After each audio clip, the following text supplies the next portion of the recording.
गंगा दशहरा व्रत कथा। अयोध्या के राजा महाराजा सगर अपने असमंजस सहित 60,000 पुत्रों की उद्दंडता एवं दुष्ट प्रकृति से दुखी थे।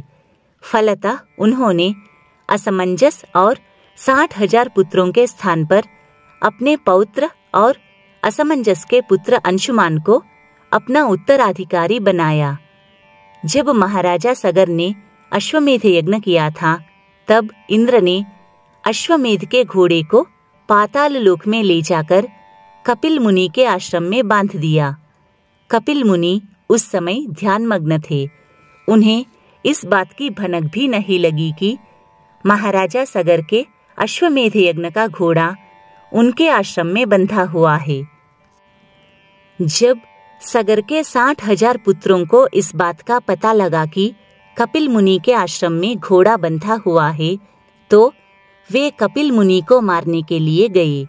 कपिल मुनि ने अपने तेज से सगर के 60,000 पुत्रों को भस्म कर दिया।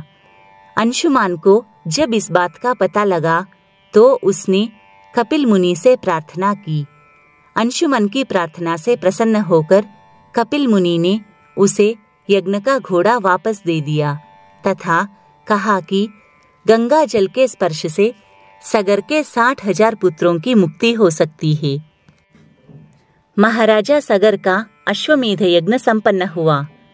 कुछ समय पश्चात सगर ने अंशुमान को राजा बना दिया, किंतु अंशुमान अपने चाचाओं की मुक्ति के लिए चिंतित था। इसलिए कुछ समय तक राज करने के बाद वह अपने पुत्र दिलीप को गद्दी सौंपकर पृथ्वी पर गंगा लाने के उद्देश्य से तपस्या करने के लिए वन में चला गया। तपस्या करते हुए उसने प्राण त्याग दिए, किंतु पृथ्वी पर गंगा का अवतरण नहीं हो पाया।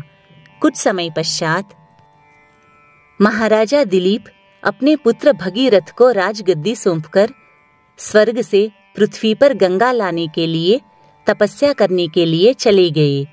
उन्होंने मृत्यु पर्यंत तपस्या की, किंतु पृथ्वी पर गंगा का अवतरण नहीं हो सका। महाराजा दिलीप के पश्चात राजा बने भगीरथ ने भी अपने पिता की भांति स्वर्ग से गंगा लाने के लिए ब्रह्मा जी की तपस्या की। अंत में 3 पीढ़ियों की तपस्या से प्रसन्न होकर ब्रह्मा जी ने भगीरथ को दर्शन दिए और वर मांगने के लिए कहा। तब भगीरथ ने पृथ्वी पर गंगा जी के अवतरण की मांग की। उस पर ब्रह्मा जी ने कहा कि मैं गंगा जी को स्वर्ग से पृथ्वी पर भेज तो सकता हूँ, किंतु पृथ्वी पर उनके वेग को संभालेगा कौन?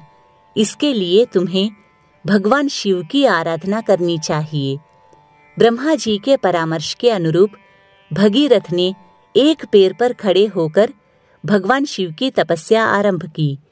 भगीरथ की तपस्या से प्रसन्न होकर भगवान शिव पृथ्वी पर गंगा जी के वेग को संभालने के लिए तैयार हो गए। जब पृथ्वी पर गंगा जी का अवतरण हुआ, तो भगवान शिव ने गंगा को अपनी जटाओं में रोक लिया और उसमें से एक जटा को पृथ्वी की ओर छोड़ दिया। इस प्रकार गंगा जी पृथ्वी की ओर चली।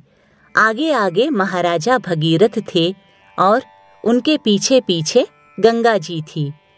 मार्ग में जब जह्नु ऋषि का आश्रम पड़ा, तो गंगा जी ने उनके कमंडलू आदि को बहा लिया। यह देखकर ऋषि क्रुद्ध हो गए और उन्होंने गंगा जी को पी लिया।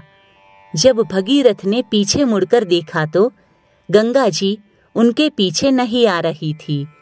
तब उन्होंने स्थिति को जानकर जह्नु ऋषि से प्रार्थना की। भगीरथ की प्रार्थना से प्रसन्न होकर ऋषि ने गंगा को अपनी पुत्री बनाकर अपने दाहिने कान से निकाल दिया। यही कारण है कि गंगा को जाह्नवी के नाम से भी जाना जाता है। उसके बाद गंगा जी भगीरथ के पीछे पीछे कपिल मुनि के आश्रम पहुंची और भगीरथ के 60,000 पूर्वजों को मुक्ति मिली। भगीरथ के प्रयासों से पृथ्वी पर गंगा जी का अवतरण हुआ। इसी कारण गंगा जी को भागीरथी भी कहा जाता है।